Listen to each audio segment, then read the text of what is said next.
welcome to church. Buat yang hadir di tempat ini ataupun yang nonton secara online. Nah, saya juga mau mengucapkan selamat Paskah buat teman-teman semua karena minggu lalu ibadah kita digabung di sebelah, ya kan? Kiranya kuasa kebangkitan Kristus boleh selalu ada dalam hidup kita. Amin. Amin. Oke, sebelum kita mulai ibadah kita pada pagi hari ini, saya mau ajak teman-teman buat bangkit berdiri. Kita mau buka ibadah kita bersatu hati dalam doa. Mari kita berdoa. Tuhan Yesus, kami bersyukur untuk hari ini Tuhan. Kalau Engkau telah jadikan hari ini untuk kami lewati, kami boleh berkumpul di tempat ini Tuhan. Semuanya dengan satu tujuan, kami mau mengalami perjumpaan dengan Tuhan. Biar setiap kami yang datang, baik buruk kondisi kami Tuhan, kami mau bawa korban syukur kami di hadapan-Mu. Karena kami tahu Engkau Tuhan yang berkuasa atas hidup kami, Engkau Tuhan yang pegang kendali atas kehidupan kami. Mari Roh Kudus, ambil alih waktu ini, biar Tuhan yang bekerja mengurapi setiap kami yang hadir pada pagi hari ini. Tidak ada satupun dari kami yang terlewatkan Bapa. Kami siap untuk memuji dan meninggikan nama Tuhan. Mari sama-sama yang siap katakan amin. Haleluya. Biar Tuhan Yesus yang selalu bertambah dalam kehidupan kita, amin. Mari serahkan kendali kepadanya. Mari sama-sama kita bertepuk tangan untuk Tuhan.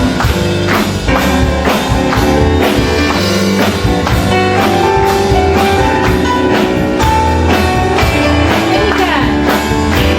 Harus makin bertambah, harus makin berkurang. Menyesal dari semua, hidup berpaling.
Dan pada pagi hari ini, biar menjadi pilihan kita kalau kita mau mengikuti Yesus, amin. Mari serahkan hidupmu. Kita mau lebih bersorak lagi buat Tuhan, amin.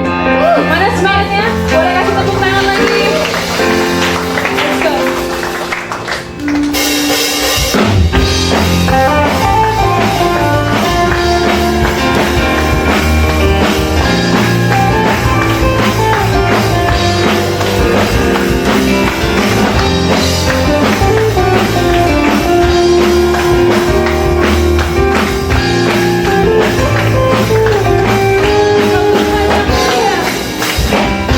Satu saja.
dibakar. Amin. Boleh aku persilakan duduk untuk teman-teman sekalian. Sebentar kita akan masuk ke dalam hadirat Tuhan. Dan masih dalam suasana Paskah. Kitab Korintus 15 ayat 17 mengatakan bahwa karena jika Kristus tidak dibangkitkan, maka sia-sialah kepercayaan kamu dan kamu masih hidup dalam dosa-dosamu. Tetapi syukur kepada Allah karena kebenarannya ialah Kristus telah bangkit. Ada amin? Sama seperti kita telah mati dengan persekutuan dengan Adam, kita juga telah dibangkitkan dengan persekutuan kita dengan Kristus. Dia Tuhan yang telah memulai semua karya yang indah dalam hidup kita. Karya terbesar yaitu karya penyaliban yang Tuhan lakukan 2000 tahun yang lalu. Biar pada pagi hari ini kita mau sama-sama renungkan kalau Tuhan telah lakukan karya yang terbesar dari sejak mulainya, maka sampai hari ini Dia masih Tuhan yang sama. Dia akan yang meneruskan setiap rancangan yang baik atas hidup teman-teman dan saya. Amin. Mari sama-sama kita renungkan kebaikan-Nya.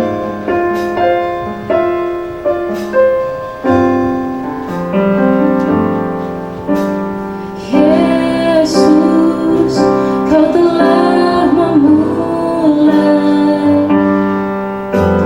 segala yang baik dalamku. Engkau menjadikanku serupa gambaran-Mu.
Roh Kudus, terima kasih Tuhan buat siang hari ini. Terima kasih Tuhan buat hadirat-Mu yang luar biasa Tuhan ada di tengah-tengah kami. Terima kasih Tuhan sudah menerima pujian, penyembahan kami kepadamu ya Allah.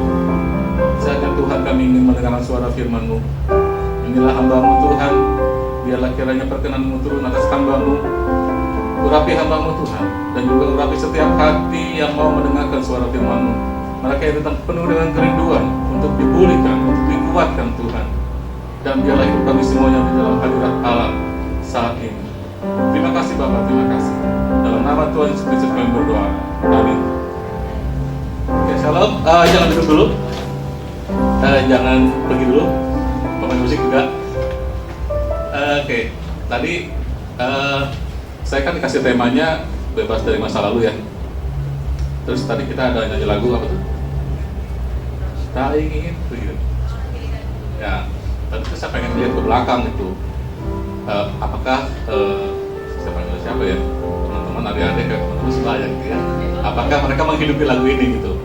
Nah, kebetulan saya tuh kalau nyanyi suaranya bagus banget. Jadi paham. Jadi saya minta tolong kita ulangi lagi lagunya. Kita nyanyi sama-sama dengan menghidupi lagu ini. Tadi saya lihat ini Bapak Ketua, Mas Ketua ya. Sudah begitu semangat gitu kan. Sini dong. Temenin. Ya, temenin kita nyanyi lagi sama-sama dengan gayanya ikutin Koko Yusuf.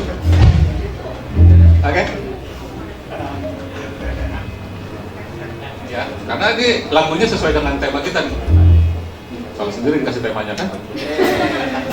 Oke, kita ikutin. Ya.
Silakan duduk, lupa gitu. Saya mau kenalin diri dulu walaupun udah ada yang kenal saya. Nama saya Boy Domingus, saya pelayanan di sini sebagai sekarang majelis dan juga sebagai ketua departemen bagian pendidikan ya. Saya lupa namanya sendiri. Pendidikan, terus juga ikut di melayani di bagian doa, kemudian juga di melayani bantu juga di panti asuhan Agraha Anugerah. Oke, saya lupa satu hal. Tadi saya habis dari bakti umum ya. Sekarang di Enerjas ya, sebentar ya. Mau ya apa namanya? Menyesuaikan diri. Aja. Ini bagian itu seragamnya. Tapi kita ada teman-teman. Ya. Udah segera.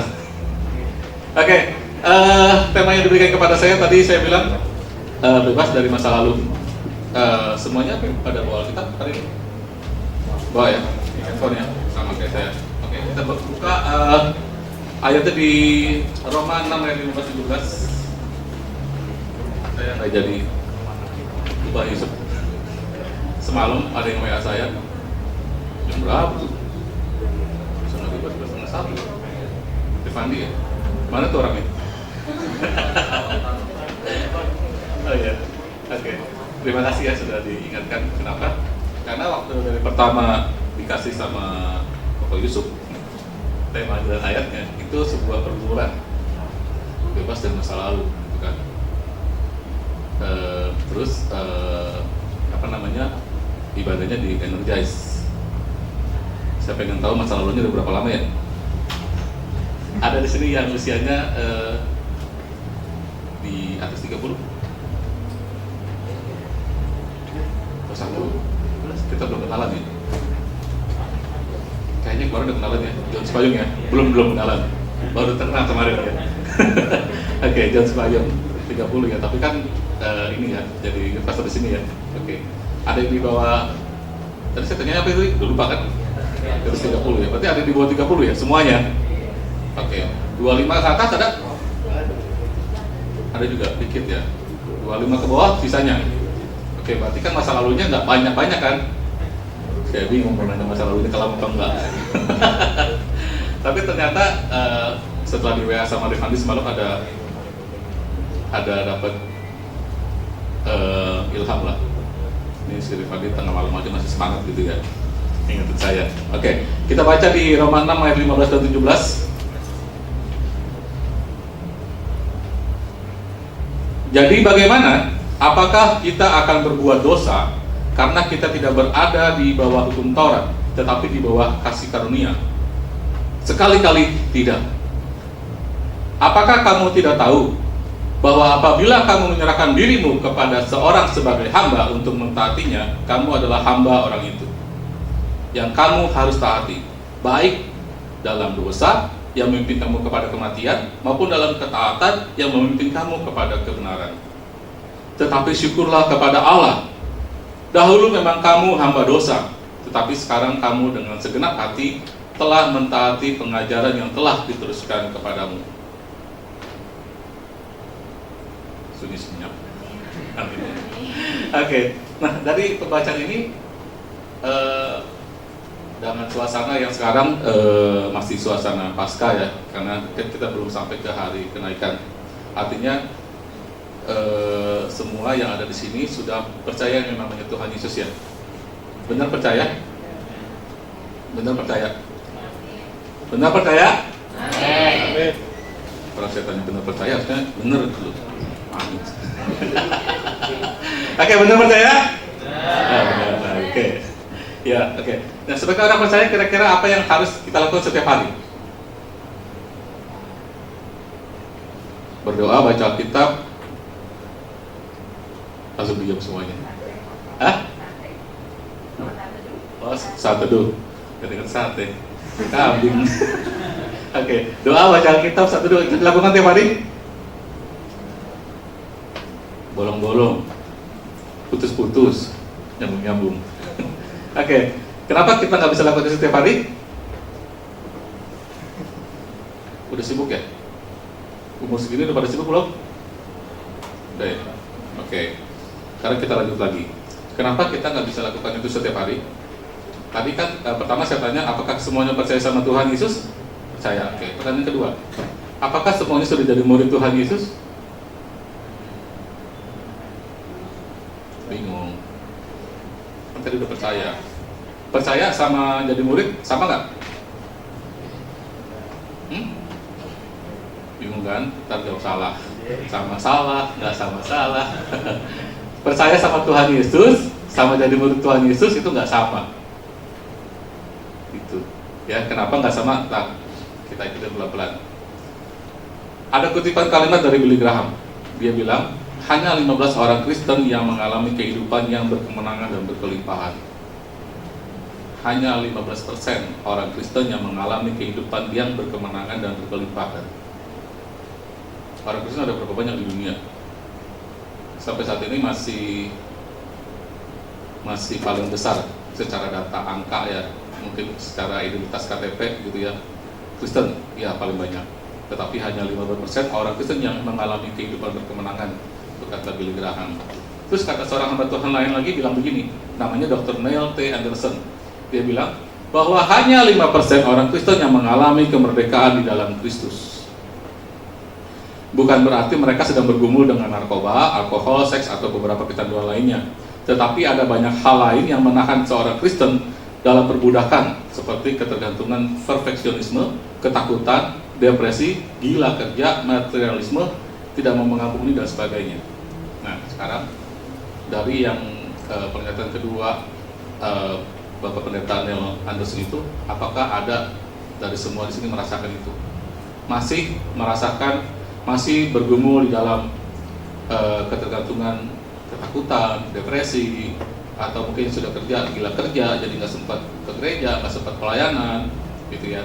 Atau materialisme, masih mengutamakan harta, pengennya setiap doanya semuanya menyangkut kebutuhan kehidupan pribadi, kedagingan, semuanya pengen dicukupi. Masih seperti itu nggak? Nah, kalau masih seperti itu berarti memang kita masih ada di dalam perbudakan, gitu. Lalu bagaimana kita bisa mendapatkan kehidupan setelah lepas dari perbudakan dosa? Kan kita kan sudah memperingati hari kematian Tuhan Yesus, dan kita percaya Tuhan Yesus sudah bangkit. Bangkit buat apa? Pertama bangkit dari apa? Bangkit dari kematian, ya kan? Mengalahkan dosa. Kemudian dia hidup untuk kita semua. Nanti dia naik ke surga dan dia juga kirimkan Roh Kudus buat kita. Nah, saya ingin tanya sekali lagi dengan mengangkat tangan, tolong, siapa yang benar-benar percaya kepada Tuhan Yesus? Angkat tangannya, jangan terpaksa karena teman sebelahnya angkat tangan. Ya, benar-benar kita percaya dan mau jadi murid Tuhan Yesus. Mau jadi murid Tuhan Yesus? Nggak gampang loh, berat. Ya, oke. Nah, kita butuh apa kira-kira buat kita jadi murid Tuhan Yesus? Karena saya yakin di sini semua tahu, sering dengar bahwa ada ayat yang bilang, terkutuklah orang yang mengandalkan kekuatannya sendiri atau mengandalkan kekuatan manusia. Dalam kita mengikut Tuhan Yesus, kita juga nggak bisa mengandalkan kekuatan kita sendiri. Walaupun secara akademik kita pinter, ya, kita bisa sekolah di sekolah bisa, sekolah teologi bisa, semua Alkitab dari Kejadian sampai Wahyu sudah dibaca berkali-kali, lebih umurnya, gitu ya. Soal umur 30 dia udah baca 31 kali, gitu kan, keren kan? Tapi dia mau baca dari umur berapa ya? Gitu. Tapi itu nggak semuanya menjamin kita bisa jadi murid Tuhan Yesus. Kenapa? Karena ada ayat yang bilang, kemarin saya lihat di YouTube tuh, ada pendeta khotbah dibilang di Yohanes 6 ayat 66, kalau nggak salah, coba kita baca sama-sama ya. Yohanes 6 ayat 66. Angkanya serem tuh ayatnya. Pasal 6 ayat 66. Kalau suka dicocok, apa cocok lagi jadi triple six tuh kan? Yohanes 6 ayat 66. Mulai dari waktu itu banyak murid-muridnya mengundurkan diri dan tidak lagi mengikuti dia.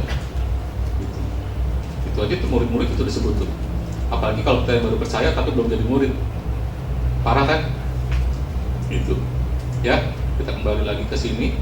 Nah, bagaimana supaya kita bisa jadi murid Tuhan yang baik? Baik itu dalam artian bukan sopan santun, bukan, tapi benar-benar dalam segala keadaan apapun yang terjadi dalam kehidupan kita, seperti kisah para rasul yang sudah mendahului kita ya, Paulus atau siapapun, setia sampai mati, walaupun matinya sampai mungkin secara manusia itu matinya nggak layak, cara matinya mengerikan, cara matinya begitu tragis, tapi mereka tetap mempertahankan iman kita. Nggak gampang mempertahankan iman itu, ya. Oh ya, saya mau tanya di sini, adakah yang sudah pernah menyangkal Tuhan Yesus? Langsung geleng benar. Ada yang pernah menyangkal Tuhan Yesus? Saya pernah. Bangga lagi. Saya pernah menyangkal Tuhan Yesus. Jadi waktu itu saya masih kelas 4-5 SD, saya ingat saya tinggal di Lubang Buaya, kalau tahu Lubang Buaya ya, ujung aspal, lagunya Iwan Fals, itu pun kalau tahu Iwan Fals. Jadi itu memang masih daerah perkampungan banget, Jakarta Timur padahal, tetapi masih benar-benar tahun saya masih kecil itu masih kampung banget. Yang namanya sekolah jalan kaki itu melewati ladang ilalang yang tingginya lebih tinggi daripada saya gitu. Jalan setapak kalau lagi jalan gini tiba-tiba bisa ketemu ular sanca lagi begini gitu. Itu dulu kayak gitu. Nah itu memang daerahnya memang daerah perkampungan dan yang namanya etnis Chinese itu sangat jarang gitu. Jadi mungkin saya sekeluarga itu yang pertama kali lah di situ.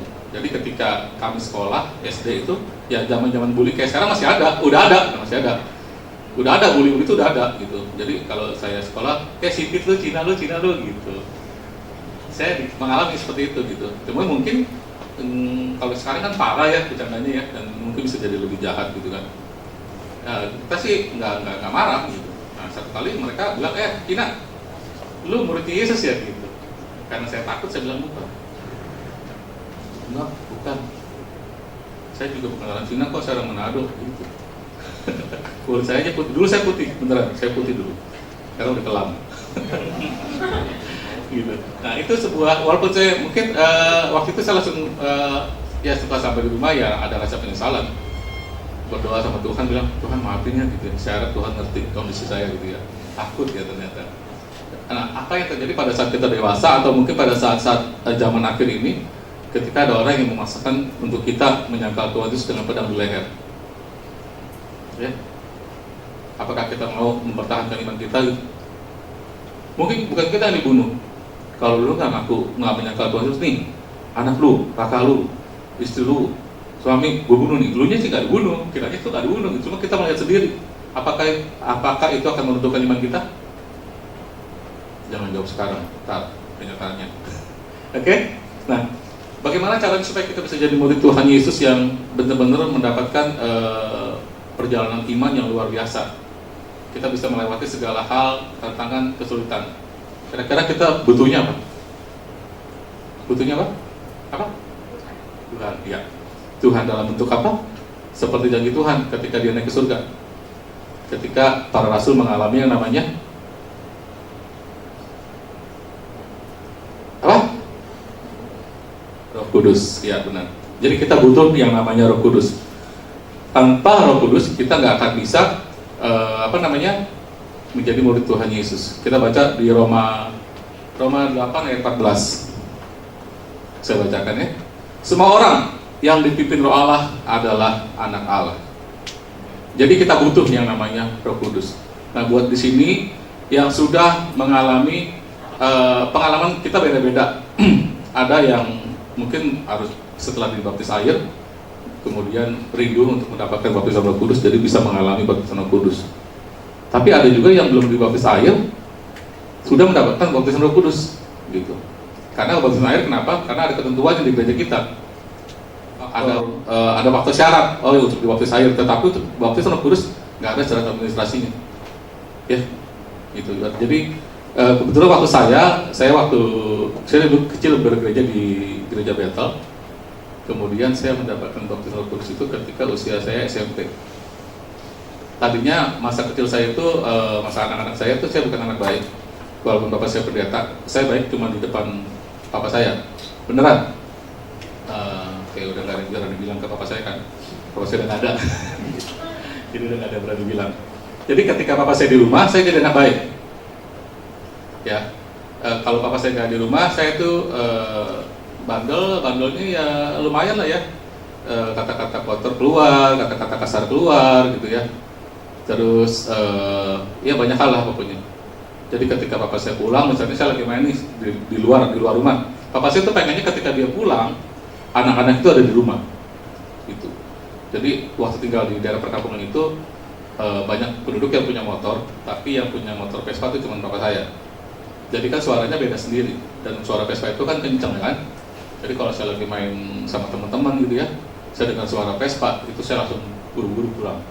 Ngacir, lari, gitu ya. Terus cuci kaki, terus ke kamar, pura-pura tidur. Gitu. Ketawa, ini ngalamin nih. Jadi ketika papa saya pulang, saya dulu buru-buru lari, cuci kaki, ke kamar, tidur. Pura-puranya tidur. Jadi papa saya nanya sama istrinya itu mama saya, ya kan? Anak-anak mana? Oh tidur gitu. Mama saya tuh gitu sama saya, baik dia gitu kan. Buat saya baik gitu ya. Jadi gitu. Nah satu kali dia dengar suara motor, saya dengar itu telat. Wah, gitu. Pulang gitu kan, sampai rumah duluan dia, gitu. Apa yang terjadi? Saya bilang, "Mah, sampai rumah, Mah, cabenya habis," gitu. Ngerti nggak? Oh iya. Ngerti nggak? "Mah, cabenya habis," gitu. Jadi saya seolah-olah habis disuruh mama saya ke warung. Ih, pada nggak ketawa sih. Ya, jadi saya bersekongkol dengan tiba-tiba sama mama saya gitu. "Ma, cabenya habis." Mama saya tahu nih, saya butuh perlindungan daripada saya tadi marahin. Gitu kan? "Oh ya udah, masuk aja nggak apa-apa, ntar besok aja belinya," gitu. Padahal saya nggak ke warung habis main gitu. Jadi papa saya tahunya saya dari warung. Nah, itu kan masa lalu ya. Harusnya kita udah lupakan, minta ampun sama orang tua ya, karena sudah bohong orang tua. Oke? Nah, jadi kita butuh, balik lagi, kita butuh yang namanya Roh Kudus ya, untuk kita bisa ikut masuk hidup sesuai dengan firman Tuhan. Karena tadi lagu kita bilang apa? Kita mau hidup sesuai dengan firman Tuhan ya. Nah, oke.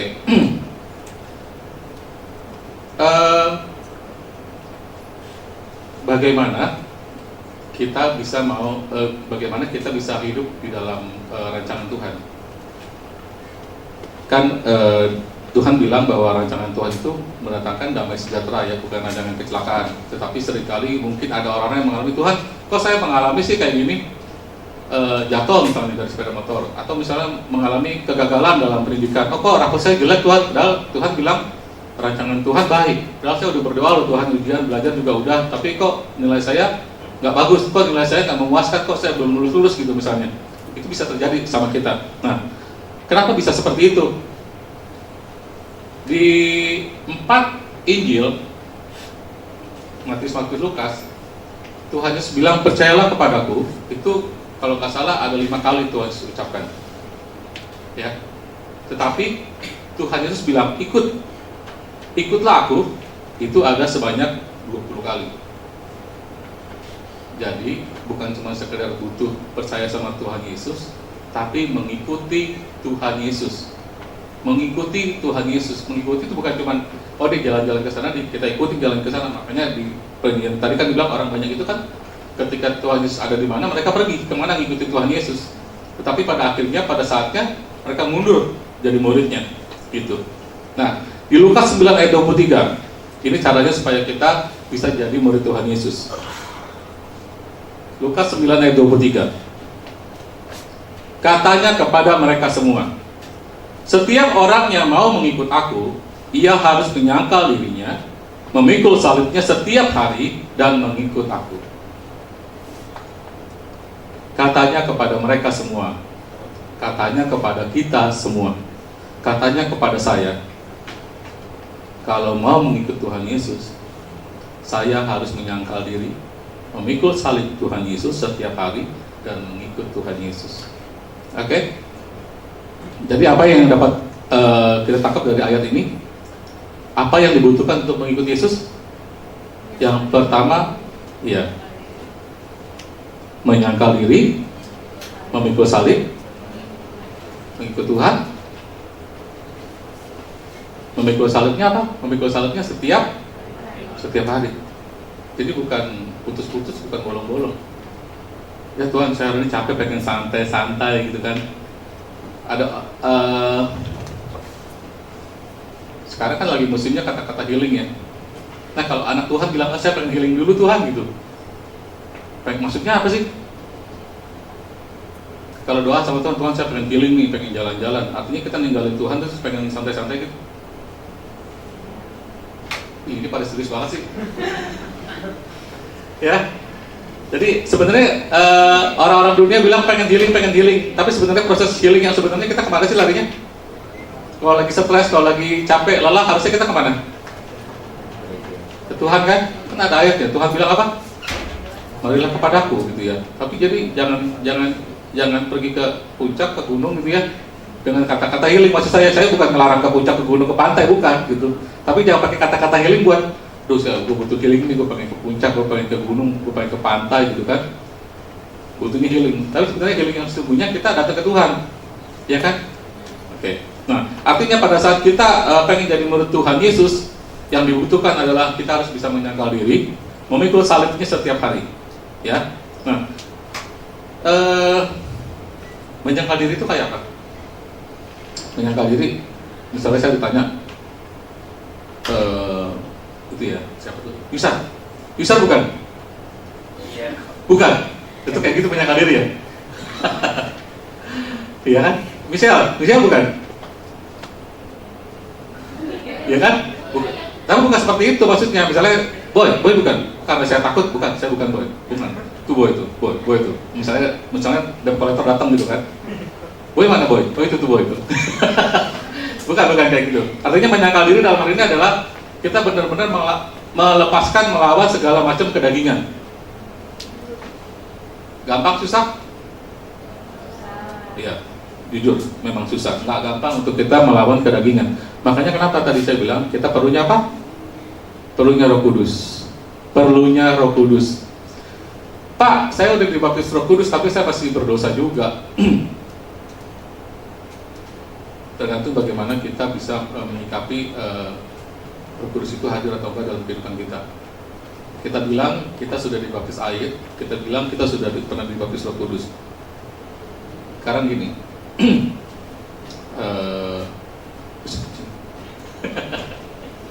sini, misalnya saya Kotoni bapaknya ya. Misalnya ini seperti lagi santai-santai. Misalnya dia lagi main, kalau dia lagi sendirian, bapaknya nggak ada nih, dia bebas nggak mau buka-buka apa aja? Bebas kan? Ya kan? Misalnya dia lagi lihat hal-hal yang nggak bagus sendirian, dilihat dong. Waktu bapaknya datang, dia kira-kira melihat apa? Kalau bapaknya datang, berarti Alkitab, ya kan? Pelajaran, ya kan? Ya kan? Bener nggak begitu? Ya kan? Nah, itu bapak jasmani nggak selalu ada sama dia, ya kan? Nah, kalau tadi kita percaya bahwa Roh Kudus Tuhan beserta kita selamanya setiap saat, kira-kira kalau itu berubah jadi bentuk fisik, jadi bapaknya Pak Tony gitu ya, Pak Tony itu nemenin terus dia ada setiap saat, setiap detik nih di sebelahnya Yusuf nih, kira-kira dia buka nggak hal-hal yang nggak baik di komputernya? Nggak berani. Nah, oke, makasih. Kayak gitu jadinya. Kalau kita meyakini bahwa Tuhan hadir dalam hidup kita, Roh Kudus hadir dalam hidup kita, harusnya seperti itu. Idealnya seperti itu, nggak ada dosa sembunyi-sembunyi, dosa yang hanya kita dan Tuhan yang tahu. Kayak supir bajai, ya kan? Hanya Tuhan dan kita yang tahu dosa kita, gitu kan? Orang lain nggak tahu, gitu ya. Jadi itu kalau kita memang benar-benar mengakui bahwa Roh Kudus, Tuhan Yesus ada di dalam hidup kita nggak akan melakukan hal-hal yang nggak baik, yang orang lain nggak tahu, cuma kita doang yang tahu sama Tuhan. Ya, artinya kalau memang Tuhan ada, walaupun nggak ada siapa-siapa, walaupun nggak ada yang melihat dalam kesendirian, kita jaga hidup kita. Kenapa? Karena kita yakin, percaya bahwa Tuhan ada di sini, Tuhan ada di hidup kita, gitu. Jadi dia lihat, kebayang nggak? Misalnya lagi lihat situs porno nih, terus sebenarnya Roh Kudus ada. Kira-kira kalau kita jadi Roh Kudus, kita jadi Tuhan, sedih nggak? Kayak gitu, ya. Jadi kita butuh yang namanya Roh Kudus. Ya, oke, kita balik bahwa pertama kita butuh yang namanya, kita harus yang namanya menyangkal diri. Kemudian apa yang kedua? Memikul salib. Nah, memikul salib enak gak? Tuhan Yesus sih pernah bilang sih, ada ayatnya. Pikullah apa? Karena enak. Sebenarnya enaknya bukan di kita gitu. Ketika kita pikul, Tuhan Yesus jadi enak. Itu ayatnya di mana ya? Saya lupa ya. Matius 7. Coba kita buka. Ayat?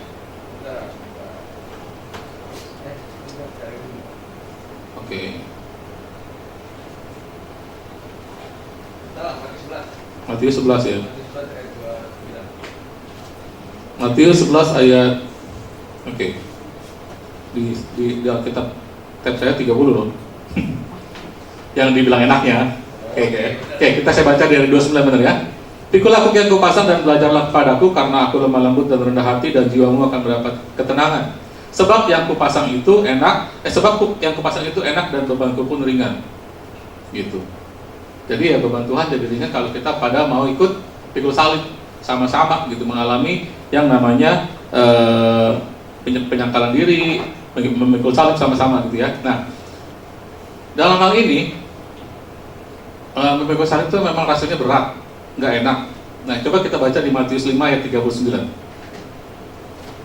Matius 5 ayat 39. Saya baca ini dari 39, 42 dan 44.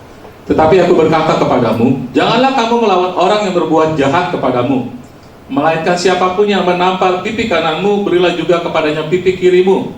Dan kepada orang yang hendak mengadukan engkau karena mengingini bajumu, serahkanlah juga jubahmu. Dan siapapun yang memaksa engkau berjalan sejauh 1 mil, berjalanlah bersama dia sejauh 2 mil. Berilah kepada orang yang meminta kepadamu, dan janganlah menolak orang yang mau meminjam daripadamu. Tetapi aku berkata kepadamu, ayat 44, kasihilah musuhmu dan berdoalah bagi mereka yang menganiaya kamu. Nah, itu memikul salib. Kira-kira enak gak? Gampang gak? Gitu. Tapi harus gak?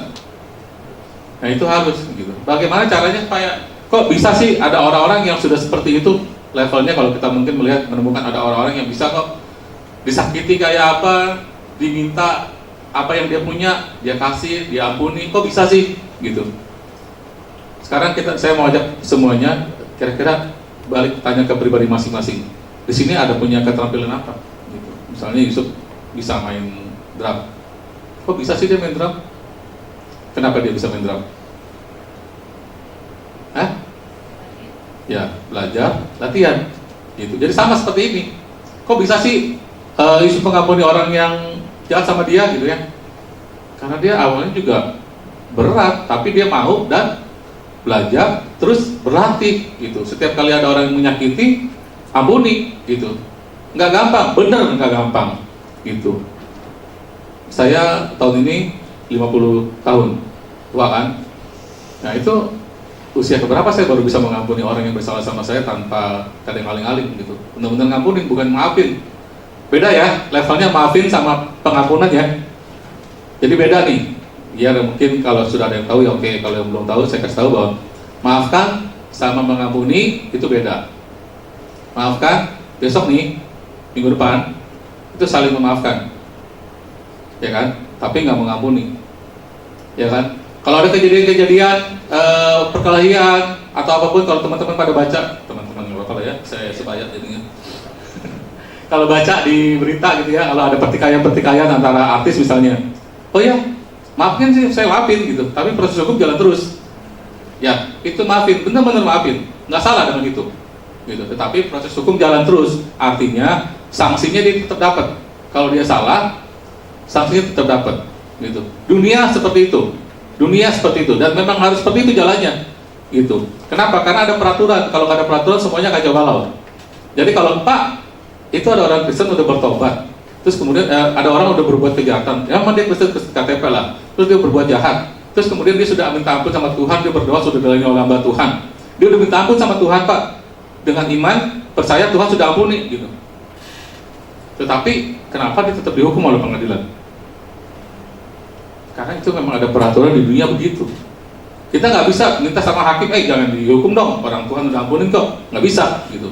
Nah, jadi harus bisa dipilah-pilah ya. Tetapi secara pribadi kita nih, ya kalau kita yang bertikai sama orang, mungkin ada orang yang menyakiti kita, belajarlah, bukan cuma sekedar memaafkan, tapi mengampuni, gitu. Makanya Tuhan bilang kalau kita bertikai dengan orang lain, jangan sampai ke pengadilan. Ada yang pernah baca ayatnya? Ada di mana? Di Alkitab. Oke, benar. Ya. Jadi kalau Tuhan bilang kalau kita sampai bertikai dengan sesama kita, jangan sampai ke pengadilan. Kita selesaikan di sesama kita langsung, maafin dan ampuni, gitu. Oke?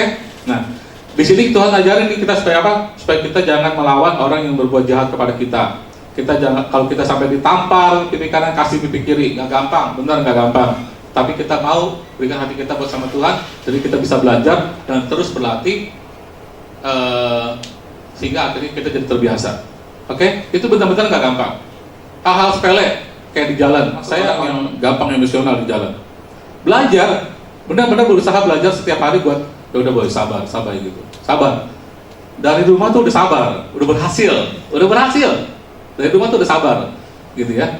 Terus kemudian dekat kantor ada tikungan, Dikit lagi sampai kantor, paling cuma tinggal 100 meter lagi.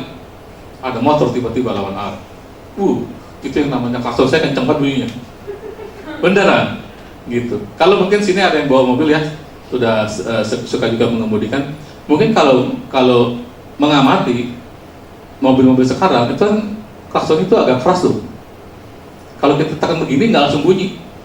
Kenapa? Karena produsen mobil men-settingnya seperti itu supaya apa? Supaya emosi kita keluar tapi nggak terwujud. Ngerti nggak? Kan kita kesel nih. Kalau dulu klaksonnya mau lembek, waktu kita marah, emosi kita hajar begini tuh, langsung bunyi dia. Tapi kalau kita sekarang, mobil saya sih gitu, saya hajar begini, nggak langsung bunyi, butuh lebih keras lagi. Gitu. Tapi paling nggak itu emosinya udah keluar. Gitu. Nah, mereka aja sudah membantu seperti itu supaya karena bunyi klakson itu bisa bikin orang stres. Kemarin kan kalau baca berita di Medan kan ada koas berantem sama orang juga di parkiran gara-gara apa? Gara-gara lagi parkir mundur maju diklaksonin, akhirnya kan jadi berantem. Nah kayak gitu. Belajar kita untuk mengendalikan diri, mengendalikan emosi kita. Nah kemarin kan kalau yang ikut di seminar ya sudah belajar dari Ibu Heni Wirawan. Nah terus pokoknya dari satu pembacaan ini kita belajar banyak. Tuhan minta supaya kita nggak melawan orang yang berbuat jahat. Terus kalau ada yang mengadukan kita, ya udah kita ampunin aja gitu ya. Kemudian kalau ada yang pengen baju kita, ya kasihlah jubahnya gitu. Kalau ada yang ngajakin kita jalan 1 mil, Tuhan bilang, udah kasih lebih. Tapi sama-sama dia, biar dia juga merasakan gitu kan. Terus kalau ada orang yang mau minjem, Tuhan bilang kasih. Nah, minjem itu berat loh. Ya kan? Kita tahu beratnya. Karena waktu nagih susah. Jadi kita lebih baik jangan jadi yang minjem, apa enaknya yang jadi minjem apa yang dipinjam? Nggak dua-duanya ya? Oke. Komit ya, siap. Oke, nah itu tadi. Nah, sekarang pertanyaan berikutnya adalah saya sudah dibaptis Roh Kudus, saya sudah dapat Roh Kudus, saya juga sudah belajar untuk menjalankan apa yang Tuhan minta, memberikan pengampunan, nggak melawan orang yang jahat kepada saya gitu ya. Tapi kenapa saya mengalami stagnan? Ya.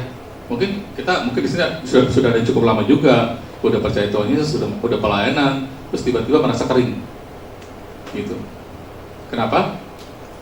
Karena kita belum mengikut Yesus kemanapun dia pergi, apapun yang dia lakukan. Jadi kita sudah percaya Tuhan, sudah jadi murid. Tadi kan dibilang ayatnya di sini, untuk jadi murid Tuhan Yesus. Kita menyangkal diri, memikul salib, lalu mengikut Yesus. Nah yang terakhir itu mengikut Yesus, artinya mengikuti bukan cuma gerakannya doang kemana dia pergi, tetapi segala macam kepribadiannya Tuhan Yesus. Gitu. Kita lepaskan kata-kata susah Pak, udah jangan. Pokoknya kita berusaha untuk ikut seperti Tuhan Yesus. Nah pertanyaannya, kenapa sih Pak Tuhan Yesus itu mimpin kita kayaknya kalau ngikut Tuhan Yesus kayaknya nggak enak? Kan ada lagunya ya, kalau dulu sih ada lagunya tuh, nggak tahu sekarang, anak-anak sekarang ngerti nggak tuh lagunya?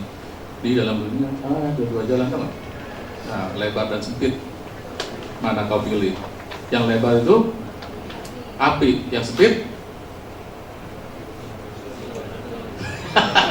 udah lupa ya. Nah kenapa kok jalan ikut Tuhan kok sempit sih gitu kan? Sempit itu kan namanya nggak enak yang sempit kan, berdesak-desakan kan, kayak kemarin tragedi di mana sih tuh, Taiwan atau Korea. Nah itu kan karena jalannya sempit, orangnya banyak kan, akhirnya pada mati. Nah kenapa gitu ya? Nih, ayatnya di 2 Korintus 4 ayat 10 sampai 11. Kami senantiasa membawa kematian Yesus di dalam tubuh kami, supaya kehidupan Yesus juga menjadi nyata di dalam tubuh kami. Sebab kami yang masih hidup ini terus-menerus diserahkan kepada maut karena Yesus, supaya juga hidup Yesus menjadi nyata di dalam tubuh kami yang fana ini. Jadi kita percaya sama kematian Yesus, artinya kematian Yesus itu ada dalam hidup kita. Nah, ketika kita percaya kematian Yesus, kita percaya kebangkitan Tuhan Yesus, kita percaya kehidupan Tuhan Yesus, kita percaya kenaikan Tuhan Yesus. Nah, kita menghidupi bukan cuma sekedar sampai mati, sampai bangkit, tapi benar-benar sampai saat ini kita menghidupi bahwa Tuhan Yesus hidup di dalam kita. Tadi waktu saya datang lagunya apa tadi? Hidupku bukannya aku lagi gitu ya. Nah itu, kita nyanyiin lagi. Jadi Jadi mengundang Yesus hadir dalam kehidupan kita itu nggak menjamin hidup kita seperti Yesus. Mengundang, ya. Kalau cuma baru mengundang, itu nggak menjamin bahwa kita hidup seperti Tuhan Yesus. Tahu kisah perkawinan di Kana? Tahu ya? Tuhan Yesus diundang kan? Tapi apakah menjamin pestanya akan berjalan lancar? Kenapa pestanya bisa berjalan lancar? Kenapa bisa dapat pujian pemimpin pestanya? Kenapa? Iya, kenapa ada mujizat? Kenapa ada Tuhan Yesus? Iya, kenapa diundang? Saya jadi ngawur nanya. Bukan, jadi gini, Tuhan Yesus diundang, ya. Terus ketika ada masalah, mereka minta tolong sama Tuhan Yesus kan, sama ibu tersebut bilang. Tapi di situ ada yang namanya nurut sama Tuhan Yesus. Amati ceritanya. Tuhan Yesus bilang, isilah apa? Isilah tempayan. Tempayan apa gentong? Ya pokoknya itulah, ya kan? Tempayan. Nah sekarang saya tanya nih, kalau misalnya nih kita lagi pesta nih, gereja ulang tahun nih, ya kan? Terus akhirnya anggurnya habis. Terus tolong dong panitia, tuh tempayan kosong, isiin air pump. Kira-kira mau nggak? Kira-kira mau nggak?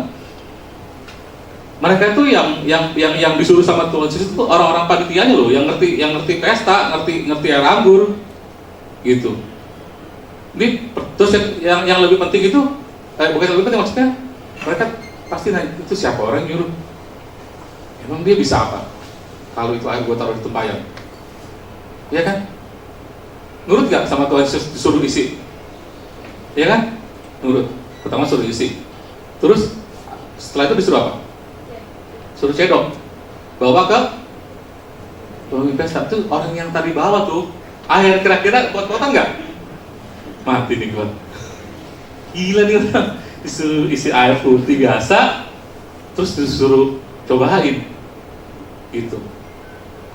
Kalau mereka yang biasa setting jadi panitia pesta, mungkin apa namanya itu IO gitu ya, disuruh kayak gitu kira-kira mau nggak?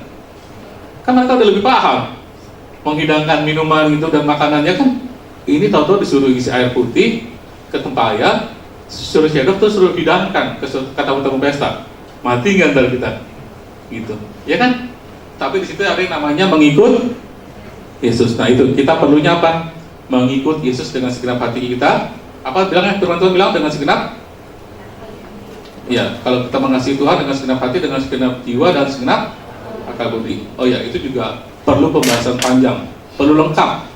Kenapa kita perlu segenap hati, segenap jiwa, akal budi? Akal dan budi itu terpisah loh. Nggak cuma akal doang, tapi juga budi. Gitu. Karena kenapa saya bilang itu? Ini sedikit selipan aja. Ada banyak orang yang mengandalkan akalnya, kemampuannya dia berpikir, menguraikan firman Tuhan, menguraikan cerita-cerita di Alkitab, sehingga akhirnya pada waktunya mereka tampil di depan orang banyak di mana-mana. Kalau mungkin lihat channel-channel YouTube, mereka menyampaikan tentang Tuhan Yesus, menyampaikan tentang ajaran agama yang lain. Tetapi intinya mereka bukan mengajarkan kebenaran, karena mereka mengandalkan otaknya, kekuatan akal budinya, kekuatan akalnya belum sampai budi.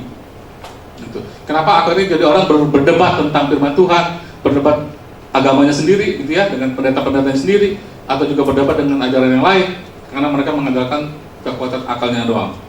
Tapi kalau kita pakai budi kita, budi pekerti kita, di situ ada yang namanya pengertian, pemahaman. Kenapa seperti ini? Ada hal-hal yang mungkin secara akal manusia kita nggak bisa dapat, tetapi dengan kekuatan budi kita, akal kita dilengkapi dengan budi kita, bahwa kita akan dapat satu pengertian. Oh Tuhan, mungkin pengertiannya kita nggak bisa jelasin ke orang lain, tetapi kita sendiri paham.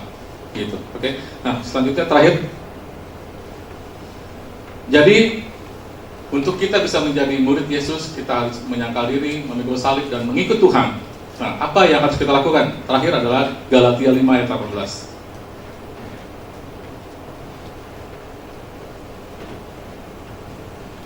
Akan tetapi jikalau kamu memberi dirimu dipimpin oleh Roh, maka kamu tidak hidup di bawah hukum Taurat.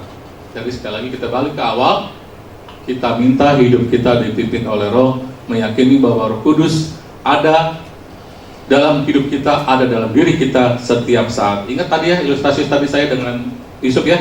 Jadi satu langkah ketaatan membuat kita satu langkah lagi lebih dekat sama penggenapan janji-janji Tuhan. Ya, ingat, kasih Tuhan tidak bersyarat buat kita semua. Dia terima kita apa adanya. Masa lalu kita yang buruk Dia terima, tetapi janji Tuhan bersyarat. Ya, ingat janji-janji Tuhan kepada bangsa-bangsa Israel, kepada Daud dan keturunannya semuanya. Dibilang, aku akan menguatkan kerajaanmu, keturunanmu, ya kan?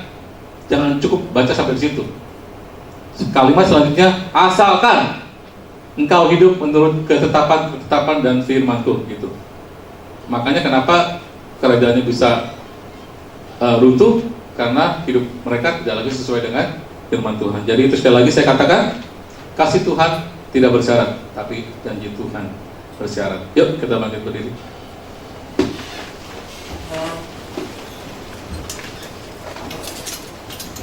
Saya mengundang WL sama Singer, yuk kita nyanyi satu lagu.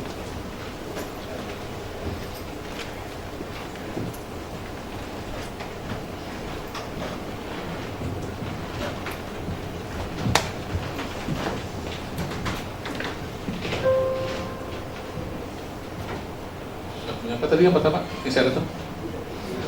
Ya boleh. Kita hidupin juga lagu ini ya.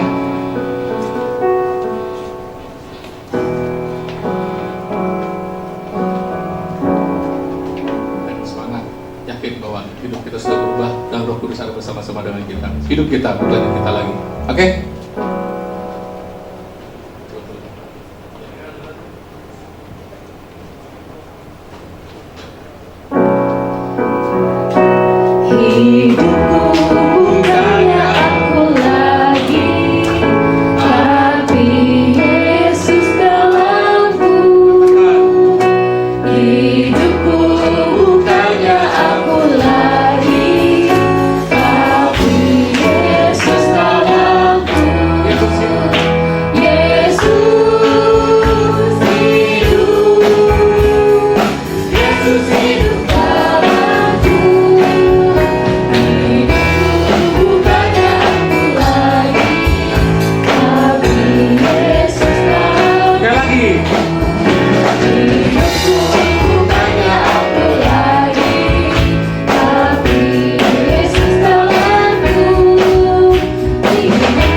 Ikuti kata-kata saya. Hidupku bukannya aku lagi. Hidupku bukannya aku lagi. Hidupku bukannya aku lagi. Hidupku bukannya aku lagi. Hidupku bukannya aku lagi. Hidupku bukannya aku lagi. Tapi Yesus dalamku. Tapi Yesus dalamku. Yesus dalamku. Yesus dalamku. Yesus dalamku. Yesus dalamku. Bapa dalam surga, Tuhan Yesus Roh Kudus, inilah pengakuan iman kami kepadamu Tuhan. Kami menerima Engkau Tuhan sebagai juru selamat kami, penebus dosa kami, penyelamat kami Tuhan. Engkau sudah hadir ke dunia, bahkan Engkau sudah mati bagi kami Tuhan, dan Engkau bangkit bagi kami mengalahkan maut, mengalahkan segala dosa. Tuhan Yesus, kami bukan hanya sekedar mau percaya kepadamu, tapi kami mau Tuhan menjadi murid-Mu. Kami akan menyangkal diri kami Tuhan. Kami akan memikul salib-Mu. Kami akan mengikuti Engkau setiap hari Tuhan. Dari apa yang kami renungkan dalam hati kami, apa yang kami pikirkan dalam pikiran kami Tuhan, apa yang kami katakan dengan mulut kami, apa yang kami lihat, apa yang kami dengar, apa yang kami lakukan dengan tangan kami, kapanapun kaki kami melangkah Tuhan, kami percaya Engkau beserta dengan kami. Dengan itu Tuhan, kami hidup sesuai dengan tutur kata firman-Mu ya Allah. Ajar kami Tuhan untuk setia, walaupun kami sendirian, walaupun tidak ada orang lain yang melihat, tapi kami mau melakukan kehendak-Mu Tuhan dalam kehidupan kami, karena kami percaya Engkau beserta dengan kami setiap saat dalam hidup kami Tuhan. Setiap saat tarikan nafas kami, Engkau ada bersama-sama dengan kami. Ampuni kami Tuhan, kalau kemarin, kalau mungkin tadi saja barusan Tuhan kami masih berbuat dosa. Ajar kami Tuhan, untuk tidak lagi melakukan dosa-dosa yang mungkin orang lain tidak tahu. Tuhan, ajar kami, temani kami Tuhan. Terima kasih Bapa, terima kasih Tuhan Yesus, terima kasih Roh Kudus. Kami serahkan segenap hidup kami ke dalam tangan kuasa-Mu ya Allah. Dalam nama Tuhan Yesus Kristus kami berdoa. Amin. Terima kasih, Tuhan sembuhkan. Siapa yang hari ini mengerti dan diberkati oleh firman Tuhan, boleh beri tepuk tangan untuk penyembuhan yang dibagikan. Terima kasih untuk Bapak Boy Domingus untuk firman-Nya pada hari ini. Dan silakan duduk teman-teman. Sebentar lagi kita akan mempersiapkan persembahan kita. Mari setiap kita mempersembahkan persembahan yang terbaik. Dan sebelum kita akan memberi, kita mau sama-sama bersatu dalam doa. Bapa yang baik, kami mengucap syukur Tuhan kalau kami boleh mendengar firman-Mu yang dibagikan, biar gak cuma jadi pesan yang baik untuk kami Tuhan, tapi kami mau sungguh-sungguh belajar Tuhan untuk mempraktekkan apa yang difirmankan pada hari ini. Biar Roh Kudus Engkau yang membantu kami, menolong kami Tuhan dalam menghidupi setiap perkataan firman-Mu. Terima kasih Bapa. Kalau sebentar kami akan memberi, biarlah Tuhan yang memberkati setiap tangan-tangan yang memberi, dan biarlah persembahan guna untuk memuliakan nama-Mu, untuk pekerjaan-Mu di tempat ini Tuhan. Biar kami juga mau memberikan dengan hati yang penuh sukacita Tuhan di hadapan-Mu, karena Engkau terlebih dahulu memberikan yang terbaik bagi setiap kami. Terima kasih Tuhan Yesus. Hanya dalam nama Tuhan kami telah mengucap syukur. Sama-sama yang siap untuk memberi katakan amin.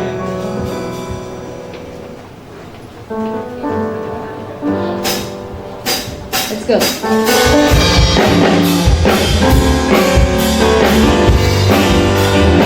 Yang sudah memberi persembahan boleh sama-sama bangkit berdiri dan memuji nama Tuhan. Semakin bertambah, Tuhan semakin berkurang. Nama Yesus saja disembah, di tempat paling belakang. Bila Yesus ditinggikan dan salibnya diberitakan, pasti Dia menarik semua orang datang kepadanya sekarang. Harus semakin bertambah, harus semakin berkurang. Nama Yesus saja disembah, di tempat paling belakang. Bila Yesus ditinggikan dan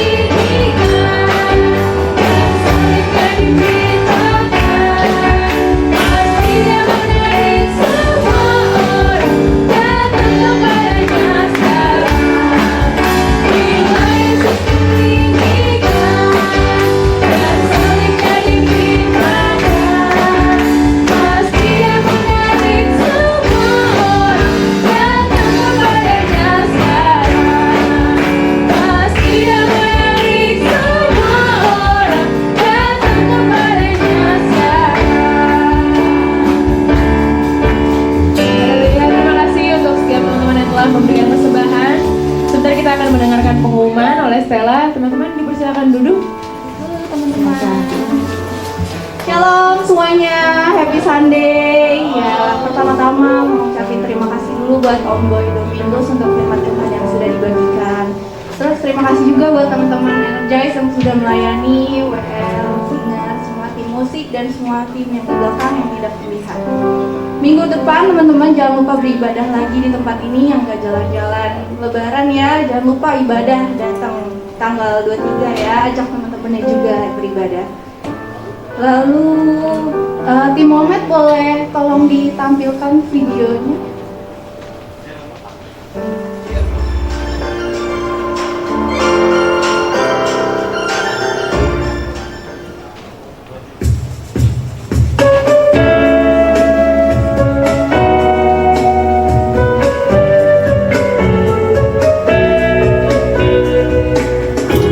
Percaya hanya kepadamu, yakin Engkau Tuhan selalu di pihakku. Shalom. Melayani adalah wujud pengenalan dan cinta kita kepada Tuhan. Ada banyak hal yang dapat kita lakukan untuk Tuhan di gereja ini. Salah satunya yaitu pelayanan musik. Jika Anda memiliki talenta dalam bermusik, dapat memainkan alat musik, kami membuka kesempatan bagi Anda untuk bergabung bersama kami melayani di Praise and Worship di gereja ini. Dan jika Anda memiliki kemampuan bernyanyi dengan baik, Anda juga dapat bergabung bersama kami melayani sebagai singer di gereja ini. Begitu pula jika Anda memiliki kemampuan dalam bidang sound system atau tertarik dengan sound system, Anda juga dapat mendaftarkan diri Anda. Anda dapat menghubungi nomor di bawah ini untuk mendaftarkan diri Anda dan mendapat keterangan lebih lanjut. Terima kasih, Tuhan Yesus memberkati. Selalu di pihakku. Oke teman-teman, jadi itu cuplikan video dari YSF Ministry. Jadi buat teman-teman nih yang udah ikut CF1, CF2 yang punya kerinduan buat melayani jadi tim PW gitu ya, boleh langsung aja daftarkan diri kalian ke Cirika atau enggak bisa ke aku juga, nanti aku akan sampaikan ke Cirika untuk proses rekrutmen lebih lanjut begitu. Terus buat teman-teman yang rindu juga untuk pelayanan di bagian lain seperti usher dan multimedia, itu boleh juga yang udah ikut CF1, CF2 boleh langsung mendaftarkan diri ke Kaucuk atau ke aku gitu. Apakah ada jiwa baru hari ini teman-teman? Boleh ditengok kiri kanannya, oh baru atau enggak nih? Gak ada ya, puji Tuhan semuanya pada rajin-rajin beribadah di sini ya. Ajak juga teman-teman kalian ya semuanya. Oke. Aku rasa itu aja pengumuman yang bisa aku sampaikan. Aku undang teman-teman buat bangkit berdiri, buat kita akhiri dalam doa. Terima kasih ya Tuhan, Bapa yang baik. Terima kasih untuk hari ini Kau telah memberkati kami ya Tuhan, Kau telah menyertai kami mulai dari awal ibadah tadi, pertengahan hingga akhirnya sekarang ya Tuhan. Kau telah menyampaikan firman-Mu juga melalui Om Boy ya Tuhan. Kau berkati pelayanan Om Boy ya Tuhan dimanapun ditempatkan. Kau yang terus pakai lagi biar bisa menjadi berkat ya Tuhan di keluarga dan dimanapun Om Boy pergi ya Tuhan. Juga untuk teman-teman Energize semua ya Tuhan yang melayani hari ini, Kau yang terus tambah-tambahkan berkat dan hikmat atas kami semua ya Tuhan yang melayani-Mu. Juga untuk semua Energize people ya Tuhan yang hadir di tempat ini, Kau yang berkati studinya ya Tuhan, juga pekerjaannya Tuhan, dimanapun apa yang kami lakukan ya Tuhan, biarlah kami bisa selalu mengandalkan Engkau, selalu ingat-ingatan, dengar-dengaran dengan Roh Kudus-Mu yang Kau telah berikan bagi kami semua ya Tuhan, biar kami bisa hidup seturut dengan apa yang Kau mau ya Tuhan. Kami juga bisa mengikuti langkah-Mu, kami juga bisa merangkul ya Tuhan teman-teman kami dan menjadi berkat ya Tuhan dimanapun kami ditempatkan ya Tuhan. Kami berdoa juga ya Tuhan untuk gereja ini ya Tuhan, Kau terus memberkati gereja ini, tempat kami bertumbuh ya Tuhan. Kau yang berkati Om Peter sebagai gembala ya Tuhan, biar kepemimpinannya juga ya Tuhan, biar bisa sampai ke lini-lini terbawah juga ya Tuhan, biar kami semua bisa bersinergi ya Tuhan melayani-Mu di tempat ini. Juga untuk sebentar lagi kami mau pulang ya Tuhan, kami mau berpisah satu sama lain. Kau yang berkati aktivitas kami seminggu ke depan, Kau yang jagai sertai lindungi ya Tuhan sepanjang seminggu ini ya Tuhan. Kembalikan kami lagi di tempat ini minggu depan dengan keadaan tubuh yang kuat, sehat, dan bisa memuji dan menyembah nama-Mu sama-sama di tempat ini. Terima kasih ya Tuhan. Mari teman-teman kita mengangkat dua tangan kita untuk menerima doa berkat.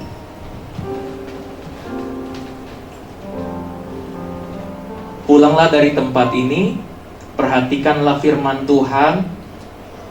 Barang siapa yang mau menjadikan Kristus sebagai pemimpin hidupnya, maka kita harus menjadikan Tuhan sebagai satu-satunya pemilik hidup kita. Kita mengikut Dia, menyangkal diri kita, dan melakukan segala kehendak-kehendak Tuhan.